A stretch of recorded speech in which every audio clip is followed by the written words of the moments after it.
So hello student, this is Saurabh Shrivastava once again. और आज हम बात करेंगे cascade refrigeration system. Cascade refrigeration system क्या होता है? कैस्केड का मतलब होता है झरना। एक तरह से कह दो कि स्टेप बाय स्टेप रेफ्रिजरेशन, ठीक है। यानी जैसे आप सीढ़ियाँ चढ़ते हैं एक के बाद दूसरी, फिर ऐसे क्या होता है कि रेफ्रिजरेशन सिस्टम भी काम करता है।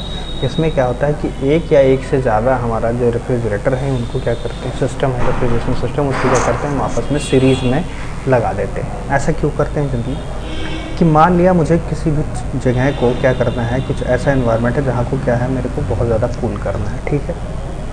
और जहाँ पे मेरे को हीट रिजेक्ट करनी है उसका एनवायरनमेंट क्या है, उसका जो टेम्परेचर है यहाँ वो बहुत ज़्यादा हाई, ठीक, या प्रेशर बहुत हाई है। जैसे टेम्परेचर ज़्यादा होगा तो प्रेशर भी सीधी सी बात ज़्यादा होगा। तो अब मेरे को ऐसा रेफ्रिजरेंट मिलना बड़ा मुश्किल हो जाता है कि वो बहुत लो प्रेशर से बहुत हाई प्रेशर के रेंज के बीच में काम करे, और फिर क्या है कि वो लिक्विड से वेपर में कन्वर्ट हो जाए, या वेपर से फिर से लिक्विड में कन्वर्ट हो जाए। दूसरा क्या है कि मेरे को जो कंप्रेसर जो मैं वर्क कर रहा हूँ, ठीक है, जो कंप्रेसर वर्क है ये, ठीक है, ये कंप्रेसर वर्क भी बहुत ज़्यादा हो जाता है क्योंकि इतने हाइयर प्रेशर डिफरेंस पे ये कंप्रेसर क्या है जनरली फेल्स होने के चांसेस रहते हैं। तो इन चीज़ों से बचने के लिए क्या होता है कि इनकी वॉल्यूमेट्रिक एफिशिएंसी बहुत ज़्यादा कम हो जाती है। दूसरा क्या है कि बहुत हाई प्रेशर होने के इनके लीकेज के चांसेस ज़्यादा होते हैं। तो हम क्या करते हैं कि इस वजह से इन सारी जो है डिफ़िकल्टीज़ से बचने के लिए मेनली हम क्या करते हैं, हम कि एक से ज़्यादा रेफ्रिजरेशन सिस्टम को क्या करते हैं सीरीज़ में लगा देते हैं। अब देखिए यहाँ पे जैसे आप देख पा रहे हो कि यहाँ पे क्या है कि दो जो है रेफ्रिजरेंट हमारे रेफ्रिजरेशन सिस्टम लगे हैं, वो क्या है एक दूसरे के साथ सीरीज में लगे। सीरीज का मतलब पहले वाले इवेपरेटर ने हीट ली, मान लिया कि यहाँ पे नीचे कोई चैम्बर था, इसको -60 डिग्री सेंटीग्रेड पे हमको मेंटेन करके रखना था। यहाँ से हीट ली Q1 अमाउंट ऑफ हीट, फिर वो गया कंप्रेसर 1 में। कंप्रेसर वर्क ने क्या किया कि इसको कंप्रेस किया, हायर प्रेशर पहुँचाया, फिर उसको कंडेंसर के पास ले गया। कंडेंसर ने क्या हुआ, हीट रिजेक्ट की। अब यहाँ से जो हीट रिजेक्ट की जाती है, उस हीट रिजेक्टेड हीट को क्या करता है कि जो दूसरा वाला इवेपरेटर है, ठीक है, जैसे तो दूसरा रेफ्रिजरेशन सिस्टम है उसका जो इवेपरेटर है उस हीट को क्या करता है, वो पहले वाले कंडेंसर की हीट को दूसरा वाला इवेपरेटर अपने आप में जो है ले लेता है, ठीक है, ये पूरी की पूरी हीट। और फिर क्या करता है, ये हीट यहाँ से एब्जॉर्ब करता है, ठीक वैसे ही जैसे ही इस वाले ने, नीचे वाले ने जो है उस चैम्बर से हीट एक्सट्रैक्ट किया था अपने पास, जैसे कि जिस जगह को हमको कूल करना। अब यहाँ से इसने क्या किया, हीट ले लिया, और फिर क्या करा कि ये जो है दूसरे कंप्रेसर ने इसको कंप्रेस किया, और फिर ये इसके कंडेंसर ने उस हीट को क्या है बाहर के जो एटमॉस्फेयर है, जो एम्बिएंट है, उसमें क्या करा, उसने रिजेक्ट कर दी, और फिर यहाँ से एक्सपेंड किया और इसके अंदर ऐसे चलता है। अब यहाँ पे देखो कि मैंने क्या बताया कि ऐसा जनरली पॉसिबल नहीं होता है कि हम क्या है कि एक रेफ्रिजरेंट रखें और वो इस प्रेशर रेंज के अंदर काम करता है ना। क्या होता है कि जैसे आप कार्बन डाइऑक्साइड की बात करें तो ये क्या है कि लो टेम्परेचर पे या लो प्रेशर पे क्या होता है, वेपराइज होता है आसानी से, लेकिन बहुत हाई टेम्परेचर पे ये लिक्विड में बना रहे इसकी गारंटी नहीं है, ठीक है। तो इसलिए क्या करते हैं, हम अलग अलग रेफ्रिजरेंट करते हैं जो अलग अलग प्रेशर रेंज पे काम कर सकते हैं, ठीक है। जैसे ये CO2 है, CO2 क्या करेगा, ये लोअर प्रेशर के रेंज में काम करेगा, और ये क्या है, अमोनिया क्या है, ये हाई प्रेशर रेंज में काम करेगा, ठीक है। तो हायर प्रेशर रेंज वाले के लिए क्या होते हैं, हम जो है अमोनिया का चयन कर लेते हैं, और लोअर प्रेशर वाली साइकिल के लिए हम क्या करते हैं, CO2 का काम कर सकते हैं। ये यहाँ पे बहुत अच्छे से वर्क कर सकते हैं, ठीक है। तो कैस्केड रेफ्रिजरेशन सिस्टम जल्दी हम इसीलिए। अच्छा, यहाँ पे आप देखोगे तो इनका जो है TS डायग्राम किस तरह से बनता है वो मैं दिखाता हूँ। यहाँ पे ये देखिए, यहाँ पे सबसे पहले तो यहाँ पे सिंपल डायग्राम देख लो। देखो यहाँ पे दो रेफ्रिजरेशन सिस्टम है, ये आपस में सीरीज में जुड़े हुए हैं।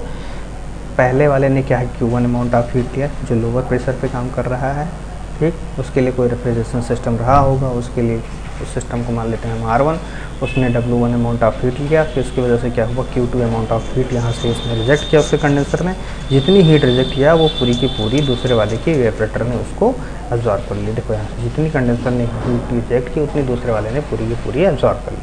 अब दूसरे वाले में जितनी हीट एब्जॉर्ब करी, वहाँ पर फिर इससे क्या हुआ कि जो है वहाँ के कंप्रेसर ने कुछ वर्क किया, और वो फिर जाके जो दूसरा वाला, ठीक है, जो हायर प्रेशर रेंज पे जो कंडेंसर वर्क करता है उसने क्या करा, उस हीट को जो है बाहर रिजेक्ट कर दी। अब ओवरऑल मैं देखूंगा कि ये ओवरऑल पूरी डिवाइस को मैं एक सिस्टम मान लूँ तो ओवरऑल में COP अगर मैं निकालूँ इस सिस्टम की तो क्या होगी, वो होगी हमारा डिज़ायर इफेक्ट। क्या होगा भाई, मैं इसी नीचे वाले चैम्बर को, मैंने यहाँ पे कोई चैम्बर तो उसको तो कूल करना चाह रहा हूँ, तो डिज़ायर इफेक्ट क्या है कि मेरे को इतनी Q1 यहाँ से निकलती रहे, तो वो क्या होगा Q1 डिवाइड बाई कितना वर्क दे रहे हैं। देखो यहाँ पे ओवरऑल हम सिस्टम को कितना वर्क दे रहे हैं, W1 प्लस W2, ठीक है, तो 2 वर्क दे रहे हैं, तो यहाँ पे Q1 divide by W1 plus W2, ठीक। तो ओवरऑल COP जो होगी सिस्टम की वो होगी इतना। अब इंडिविजुअल सिस्टम की मान ले तो इस वाले सिस्टम की COP कितनी होगी, डिज़ायर इफेक्ट बाई इसका इनपुट, ठीक है, ये वाला, और प्लस इसका डिज़ायर इफेक्ट जो क्या है Q2 यहाँ से पूरी निकल, ये जो है जितनी ये कंडेंसर दे रहा है वो इवेपोरेटर यहाँ से पूरा हीट निकालता रहे और उसको कंप्रेसर को जो है ऊपर आगे भेजता रहे। तो ये क्या हुआ, Q2 डिवाइड बाई W2, ठीक, ये हो गई। अब TS और उसके डायग्राम की मैं बात कर रहा था, TS डायग्राम देखो, ये क्या है, ये CO2 का है TS चार्ट, और ये क्या है, अमोनिया का। देखो मैं बात कर रहा था कि जो है अलग अलग प्रेशर और टेम्परेचर रेंज पे अलग अलग जो है TS डायग्राम बनता है इन दोनों का। तो यहाँ पे ये देख रहे हो आप, देखो अलग अलग टेम्परेचर रेंज पे अलग अलग TS डायग्राम यहाँ पे बन रखा है, जो है ऊपर वाला बन रखा है अमोनिया का और नीचे वाला बन रखा है जिसका वो जो है CO2।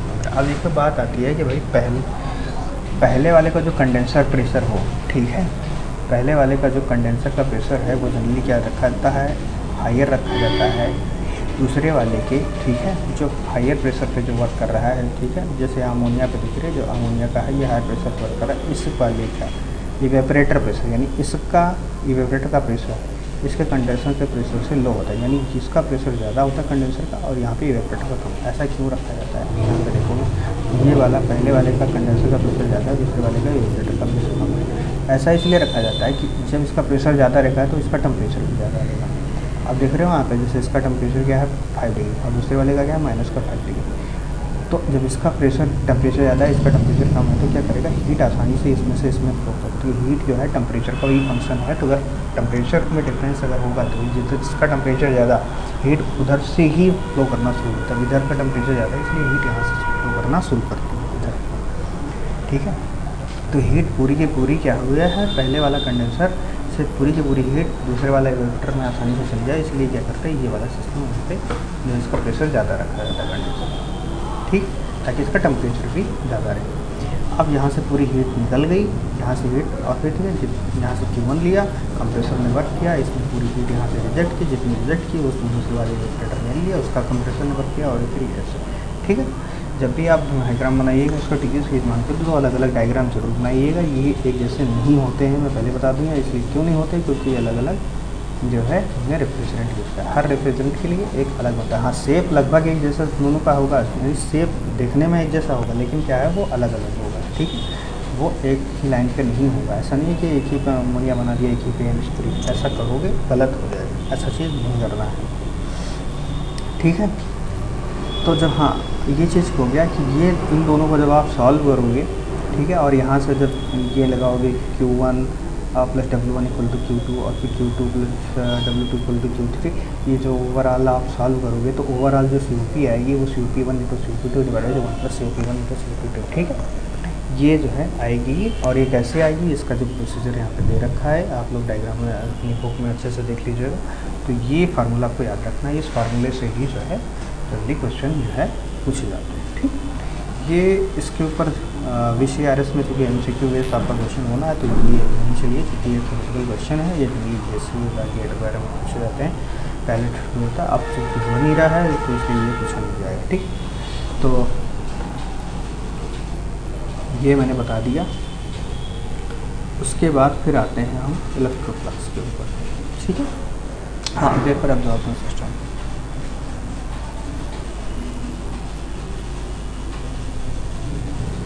तो हमारे लिए वो है जो है वेपर एब्जॉर्प्शन सिस्टम, ठीक है। ये है वेपर एब्जॉर्प्शन सिस्टम, VAS बोलते हैं। वेपर एब्जॉर्प्शन सिस्टम भाई क्या है बताता हूँ।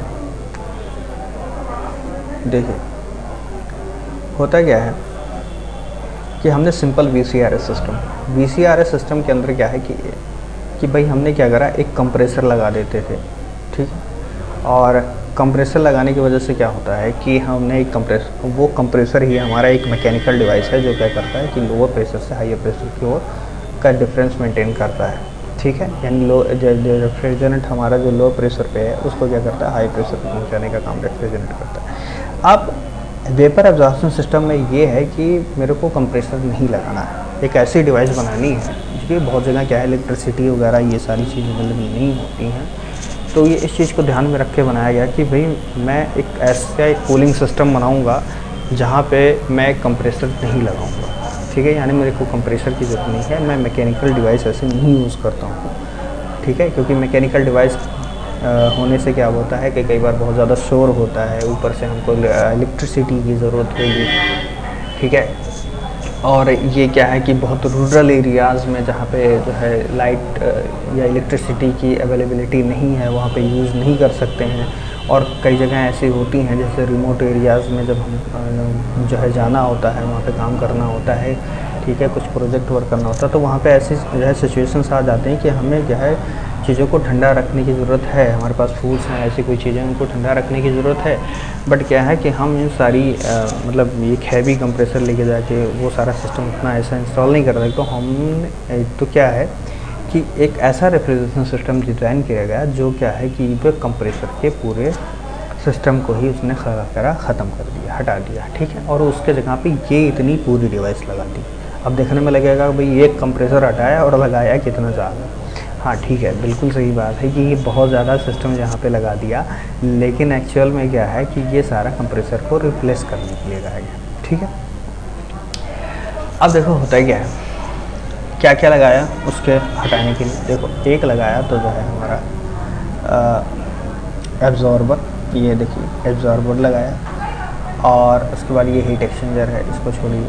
ये एक लगाया जनरेटर, ठीक है, और फिर एक लगाया रेक्टिफायर, ठीक। ओवरऑल अगर देखा जाए तो दो मेन चीज़ लगाए, ठीक है। ये और ये तो खैर उसकी इफिशिएंसी को बढ़ाने के लिए यूज़ किया, मेनली दो चीज़ से रिप्लेस किया गया। एक होता है एब्जॉर्बर और एक होता है हमारा जो है जनरेटर। इसको एक कंप्रेसर को रिप्लेस करने के लिए ये दो चीज़ें लगाई, ठीक है। बाकी इसकी सहायक चीज़ें हैं, ये क्या है, ये एनालाइज़र भी इसका जो है एफिशिएंसी इंक्रीज़ करने की जनरेटर की, और ये हीट एक्सचेंजर भी ऐसे ही एफिशिएंसी को इंक्रीज़ करने के लिए, और ये रेक्टिफायर ये क्या है, ये एक तरह से ऐसे सीरीज़ हैं, ठीक है, इन दोनों के, तो एफिशिएंसी को जनरली इंक्रीज़ करने के लिए यूज़ करते हैं, ठीक।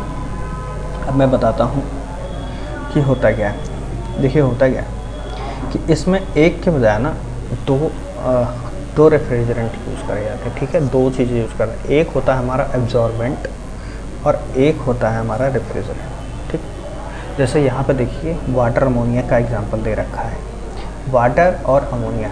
वाटर क्या है, ये होता है हमारा एब्जॉर्बर, ठीक है। ये क्या होता है एब्जॉर्बर, ये एब्जॉर्ब करता है, एब्जॉर्बेंट बोलते हैं इसको। और NH3 क्या है, ये हमारा होता है रेफ्रिजरेंट। रेफ्रिजरेंट का मतलब जो रेफ्रिजरेशन इफेक्ट पैदा करेगा। अब दो क्यों यूज़ करते हैं, पहले तो ये जान लो।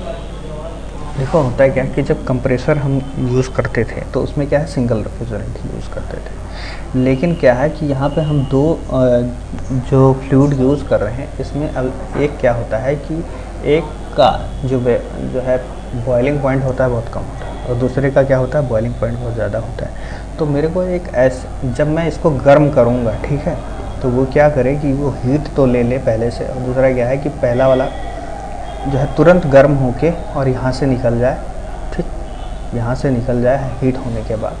कि हीट होने से क्या हो जाएगा कि ये हीट हो जाएगा तो ये जो है वेपर में कन्वर्ट हो जाएगा। मान लिया लिक्विड अमोनिया था, ये वेपर में कन्वर्ट हो गया। वेपर में कन्वर्ट होने के बाद क्या करेगा, ये जैसे ही वेपर में कन्वर्ट होगा ये तेज़ी से रैंडम से इधर उधर भागना शुरू करेगा। तो ये वेंट, ये जो पाइप लगी है, पाइप के थ्रू क्या करेगा, ये कंडेंसर के अंदर जाना शुरू करेगा, और फिर यहाँ से ये जो है अपनी हीट देगा। क्यों? क्योंकि हीट, ये खुद हीट होने की वजह से इसका प्रेशर भी बढ़ रहा है, वे टेम्परेचर भी बढ़ेगा और प्रेशर भी बढ़ेगा। तो ये यहाँ पे चला जाएगा और यहाँ से ये लिक्विड में कन्वर्ट हो जाएगा, ठीक है, अपनी हीट को यहाँ से रिजेक्ट करके, ठीक है। रिजेक्ट करने के बाद ये सामान्य प्रोसेस है। फिर यहाँ पे क्या होगा, एक्सपेंशन करा जाएगा, एक्सपेंशन वॉल्व के थ्रू एक्सपेंशन करने के बाद आएगा ये इवेपरेटर का, ठीक। इवेपरेटर में क्या करेगा, इवेपरेटर में जो है ये अब यहाँ पे लिक्विड के फॉर्म में था, इवेपरेटर से ये हीट लिया, हीट लेने के बाद में क्या हो जाएगा, ये जो है वेपर फॉर्म में फिर से कन्वर्ट हो जाएगा। ठीक है, यहाँ से लिक्विड हुआ और ये यहाँ पे फिर से वेपर फॉर्म में कन्वर्ट हो गया।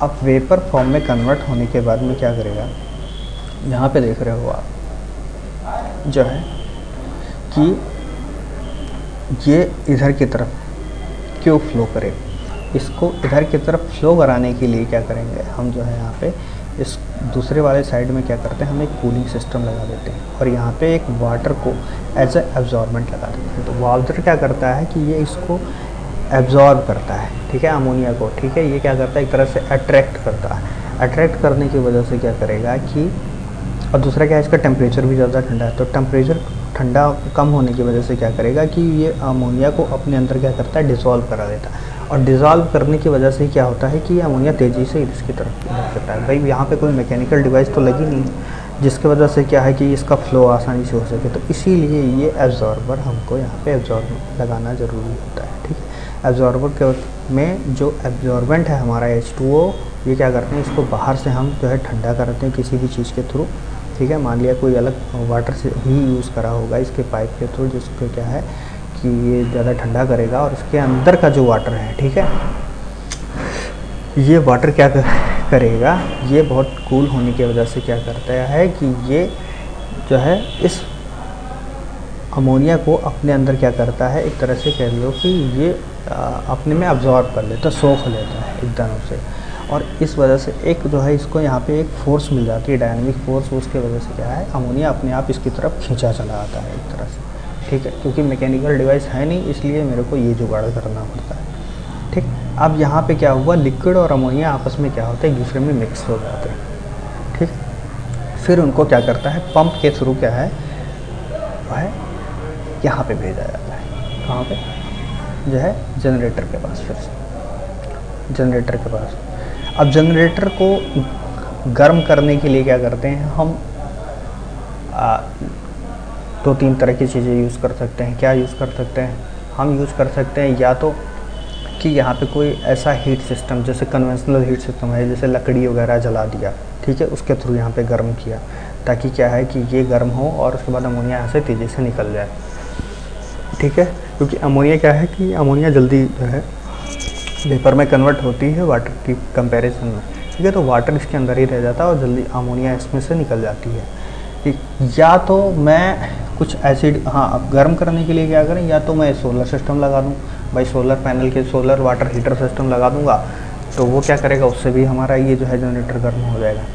ठीक, अब यहाँ पे क्या है, इसके ऊपर आप देखोगे तो एक एनालाइज़र लगा होता है। एनालाइज़र का क्या काम है ये बता देता हूँ। एनालाइज़र का काम क्या होता है कि मान लिया कई बार क्या हो जाता है, ये जनरेटर थोड़ा ज़्यादा गर्म हो जाता है, ज़रूरत से थोड़ा सा ज़्यादा मान लो कि गर्म हो गया, तो कुछ अमोनिया के साथ साथ ना कुछ वाटर भी चला जाता है इसके अंदर। अब वाटर चला गया तो क्या करेगा, जब यहाँ पे जाएगा तो कोई वाटर प्रॉब्लम क्रिएट कर सकता है थोड़ा, क्योंकि इसका जो है वेपर प्रेशर अलग है, इसका वेपर प्रेशर अलग है। ये इसके अंदर अगर नहीं पहुँच गया तो हो सकता है ये इसकी पाइप को जो है यहाँ पे फट सकती है, क्योंकि ये क्या है कि ये जम गया, अगर मान लिया बहुत कूल हो गया तो ये क्या है पाइप के अंदर नहीं जम गया, तो ये क्या है कि ये सिस्टम काम नहीं करेगा। ठीक है, पाइप बर्स्ट हो सकता है। ये अगर इसके अंदर बर्फ़ के रूप में बर्फ़ बन गया, अगर मान लिया कूल होकर बहुत ज़्यादा ठंडा हो गया, तो इसको क्या करते हैं कि इस वाटर को इस पाइप के अंदर पहुंचने से रोकने के लिए क्या यहाँ पे एनालाइज़र लगा देते हैं। एनालाइज़र क्या होता है, एनालाइज़र देखो यहाँ पे क्या होता है कि बस एक बॉक्स नुमा एक चीज़ होती है, उसके अंदर ये फिन्स लगे होते हैं ऐसे, ठीक है, एक तरह से तस्तरियाँ जैसी बहुत सारी चीज़ लगी होती हैं जालीदार। तो जब वाटर का जो वेपर है जब उसके थ्रू होके जाता है, उसके अंदर पहुंचता है, तो उन जालियों के थ्रू जैसे जैसे होके जाता है ना, तो वो क्या होता है थोड़ा ठंडा हो जाता है। और जैसे वाटर मतलब उसके वेपर प्रेशर से कम हो गया या 100 डिग्री सेंटीग्रेड से ज़रा सा कम हुआ तो बस वो लिक्विड बन गया। अब लिक्विड जैसे ही बनाया वो क्या हुआ, इसके जो है वेंट्स के तो धीरे धीरे के सहारे से होकर किनारों पर पहुंच जाता है और फिर से वापस जो है जनरेटर के अंदर आ जाता है। तो इसीलिए यहाँ पे क्या करते हैं, एनालाइज़र लगा देते हैं। अब एनालाइज़र से गया, अब उसके बाद फिर क्या करते हैं, फिर रेक्टिफायर लगाते हैं। अब रेक्टिफायर क्यों लगाते हैं मुझे बताता हूँ कि मान लिया कि जो वेस्ट वाटर है हमारा वो क्या है कि एनालाइज़र को भी पार कर गया, कभी जो है इतना ज़्यादा मान लिया गलती से या कैसे भी करके ज़्यादा हीट हो गया, और हीट होने की वजह से क्या है उसने एनालाइज़र को भी, तो फर्दर मैं क्या करता हूँ कि एक और जो है उसको इस पाइप में जो है कंडेंसर में एंट्री होने से पहले मैं क्या करता हूँ, एक और चीज़ लगा देता हूँ, उसको रेक्टिफायर बोलता हूँ। वो क्या करता है कि यहाँ से जो बची खुची जो वाटर वेपर मान लो अगर गलती से यहाँ पे पहुँच भी गई तो क्या करेगा, वो यहाँ पे जो है उसको उस वाटर वेपर को निकाल देगा और फिर वापस से जो है जनरेटर के अंदर डाल देगा। ठीक, तो ये काम होता है हमारा इसमें। ठीक, अब बाकी का तो प्रोसेस वहाँ सेम है। अब यहाँ पे आप देखोगे तो यहाँ पे क्या है, एक चीज़ मैं फिर से बताता हूँ। यहाँ पे एक पंप लगा देते हैं, ठीक है। एब्जॉर्बर के बाद एब्जॉर्बर में क्या कह रहा है कि liquid plus ammonia, water vapour और प्लस अमोनिया, ठीक, यानी रेफ्रिजरेंट प्लस एब्जॉर्बेंट, इन दोनों पे क्या कह रहा है, इसने जो है पंप करा। पंप करने के बाद में क्या करते हैं कि इसको जो है ऊपर जनरेटर तक पहुंचाने का काम। अब देखो यहाँ पे क्या है कि जनरेटर तक पहुंच तो जाएगा, लेकिन क्या है कि यहाँ से देखोगे क्या है कि जनरेटर थोड़ा गर्म है। अब ये है चूँकि ठंडा और ये है थोड़ा गर्म, तो जनरेटर की इफ़िशेंसी बनाने के लिए ना यहाँ पे क्या करते हैं हम, थोड़ा सा ये जो है लगा देते हैं हम हीट एक्सचेंजर। हीट एक्सचेंजर क्या था, जनरेटर से थोड़ी सी हीट ले लेगा, ठीक। हीट लेने के बाद क्या होगा, इसका प्रेशर थोड़ा कम कर देते हैं। प्रेशर कम करने से क्या होगा कि ये हीट जो है जिसका टेम्परेचर थोड़ा सा ज़्यादा होता है, बहुत ज़्यादा इसको वो नहीं कराते हैं, इसका क्या है टेम्परेचर थोड़ा ज़्यादा है, इसका टेम्परेचर थोड़ा कम, तो हीट कम भी यहाँ से यहाँ तक, ठीक। ये हाई टेम्परेचर पे, इसका हीट यहाँ पे जो है क्या है लो टेम्परेचर। अब हीट का फ्लो यहाँ से यहाँ तक हो गया, तो ये कहने का मतलब ये थोड़ा सा पहले से थोड़ा गर्म हो जाए, इसलिए क्या करते हैं, ये हीट एक्सचेंजर लगा। बस इतना ही सा काम है, इसका कोई ऐसी बड़ी तोप नहीं है, बहुत आसान सा। कहने का मतलब है कि जनरेटर में पहुंचने से पहले इसको भाई थोड़ा सा गर्म कर देते हैं, जिससे क्या हो कि यहाँ पे थोड़ा कम वर्क करना पड़े, बस इतना ही है, ठीक है। तो बस ये इतना हो गया। और इस चीज़ को आपको ध्यान से समझना है। मेन 4 चीज़ होती हैं इसको। हाँ, एक इसके पोजीशन जाना ज़रूरी है कि एब्जॉर्बर लगता है वो कहाँ पे लगता है, वो भाई इवेपोरेटर के बाद में लगता है।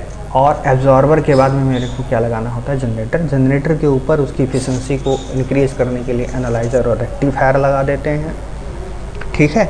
और ये पूरी असेंबली हमने क्या करी, किसको रिप्लेस करने के लिए बनाई है, ये पूरी असेंबली हमने रिप्लेस करने के लिए बनाई है एक मात्र कंप्रेसर को, ठीक। केवल एक कंप्रेसर है, उस कंप्रेसर वाल को ही अगर मैं हटाना चाहता हूँ तो मेरे को इतना सारा तामझाम करना पड़ता है, ठीक है। और ये जो है ये सारी चीज़ें क्या हैं, ये बस क्या है, इनकी एफिशिएंसी को इंक्रीज करने के लिए बनाई है, ठीक।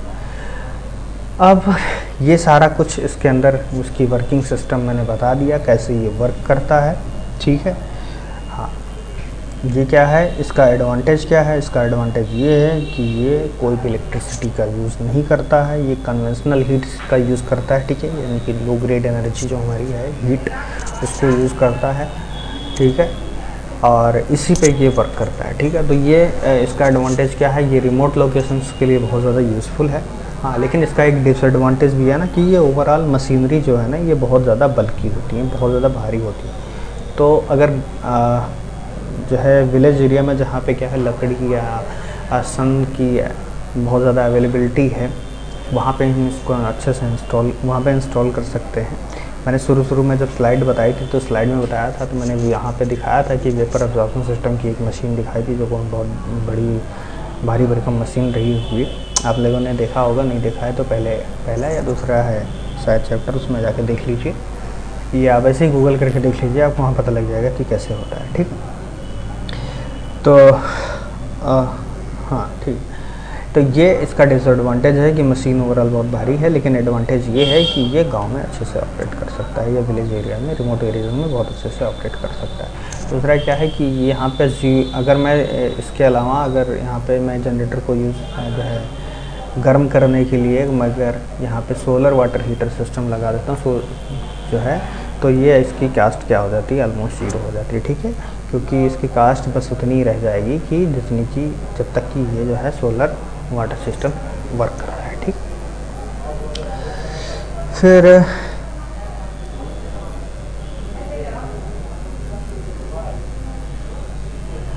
एक चीज़ ये है, हाँ, इसकी जो COP है वो बहुत कम होती है। क्यों? यहाँ पे देखो तो द VAS यानी vapour absorption system works on the low grade energy, ठीक है, लो ग्रेड एनर्जी पे वर्क करता है यानी हीट पे, इसलिए इसकी COP क्या है, बहुत कम होती है। क्यों? क्योंकि मान लो अगर मैं जनरेटर को यहाँ पे, ठीक है, यहाँ के इसके नीचे मैं लकड़ी वगैरह लगा के अगर मैं इसको गर्म करता हूँ, तो क्या है कि लकड़ी में ऐसे ज़रूरी नहीं है कि 100% इसकी जो लकड़ी की जो हीट निकल रही है वो पूरी जनरेटर एब्जॉर्ब कर ले, ठीक है। बहुत सारी इधर क्या होगी, एटमॉस्फेयर में इधर उधर जो है बिखर जाएंगी, जो है हीट कुछ रेडिएशन से निकल जाएगी, कुछ कन्वेक्शन या कंडक्शन से के थ्रू इधर उधर फैल जाएगी, तो एटमॉस्फेयर में बहुत ज़्यादा लॉस हो जाएगा हमारा। तो जो हीट इस जनरेटर के अंदर पहुँच रही है बहुत जो है कम होगी, ठीक है। तो इस वजह से क्या होती है कि इसकी जो COP होती है वो बहुत ज़्यादा कम है। So most popular VAS is ammonia water system. Generally क्या होते हैं कि 2 टाइप के यूज़ कर लेते हैं, लिथियम ब्रोमाइड और वाटर, और एक होता है अमोनिया वाटर, ठीक है। तो लिथियम ब्रोमाइड और अमोनिया वाटर में जो लिथियम ब्रोमाइड और वाटर वाले सिस्टम में वाटर को एज ए रेफ्रिजरेंट यूज़ करा जाता है और लिथियम ब्रोमाइड को एज ए जो है एब्जॉर्बर यूज़ करा जाता है, एब्जॉर्बेंट यूज़ करा जाता है। और यहाँ पे अमोनिया और वाटर वाले सिस्टम में क्या है, अमोनिया को एज ए रेफ्रिजरेंट यूज़ करा जाता है। जो हमारा मेन रेफ्रिजरेंट है वो क्या है, अमोनिया है, और वाटर क्या है, हमारा एब्जॉर्बर, ठीक। तो जनरली 2 टाइप के हैं, और उसमें सबसे ज़्यादा जो है पॉपुलर है वो कौन सा है, वो होता है हमारा अमोनिया और वाटर का, ठीक। अदर है, हाँ, यहाँ पे देखो तो LiBr, ठीक है, लिथियम ब्रोमाइड और वाटर है, और दूसरा है LiCl और H2O, ठीक। तो सिस्टम जहाँ पे जो है वाटर को एज ए रेफ्रिजरेंट यूज करता है, और LiCl लिथियम ब्रोमाइड और लिथियम क्लोराइड ये क्या है, ये हमारे एब्जॉर्बेंट सिस्टम, ठीक है। हाँ, बट हाँ, लेकिन इनको यूज़ कहाँ करा जाता है, LiBr और CI, ये जो है जनरली AC में यूज़ करा जाता है, क्योंकि ये ना बहुत ज़्यादा इफेक्टिव यूज़ नहीं देते कि इनको बहुत कम टेम्परेचर पे हम यूज़ कर सके, इसलिए क्या करते हैं, इनको हम एयर कंडीशनिंग में यूज़ कर सकते हैं। क्योंकि एयर कंडीशनिंग में क्या होता है ना कि बहुत लो टेम्परेचर की ज़रूरत नहीं होती है, 15 to 60 degree temperature is quite enough, इससे ज़्यादा की ज़रूरत नहीं होती है, ठीक है। 16 to जो है 25 to ऐसे इतना करना, 25-20 30 के आसपास तक का इतना ही हमको जो है यूज़ करना होता है, ठीक है। तो इस एयर कंडीशनिंग के लिए काफ़ी है। और अगर मैं रेफ्रिजरेंट की जो है रेफ्रिजरेशन अगर मैं यूज़ करना चाहता हूँ, तो वहाँ पे ये जो है ठीक से काम नहीं करेगा, क्योंकि मान लिया अगर कुछ रेफ्रिजरेशन सिस्टम ऐसे होते हैं जो ना बहुत ही कोल्ड वेदर में काम करते हैं, जहाँ बहुत लो टेम्परेचर की ज़रूरत होती है, जैसे कि मीट इंडस्ट्री हो गई, तो क्या है उनको जो है फ्रीज़ करके रखना होता है, तो वो माइनस में वर्क करते हैं, तो वहाँ पे भी ये काम नहीं करेगा, ठीक है। LiBr और lithium bromide ammonia, sorry lithium bromide water और लिथियम ब्रोमाइड जो है लिथियम क्लोराइड और H2O वाला, तो ये वहाँ पे यूज़ नहीं करा जा सकता। हाँ, अमोनिया वाला यूज़ करा जा सकता है। फिर क्या, VCIs is used where large heat is available as the cost of the electricity is very high, ठीक है। हाँ, जहाँ पे बहुत ज़्यादा इलेक्ट्रिसिटी की कास्ट बहुत ज़्यादा है, लेकिन क्या है कि लो ग्रेड एनर्जी की बहुत ज़्यादा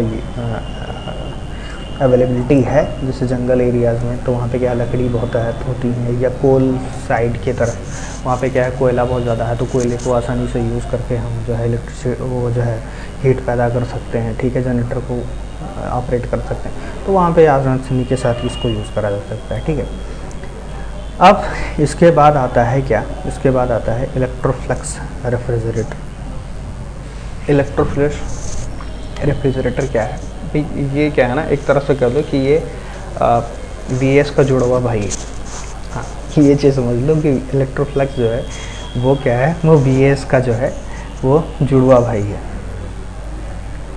कितना टाइम हो गया भाई, टाइम नहीं पता चलता, 36 मिनट इज़ क्वाइट एनफ।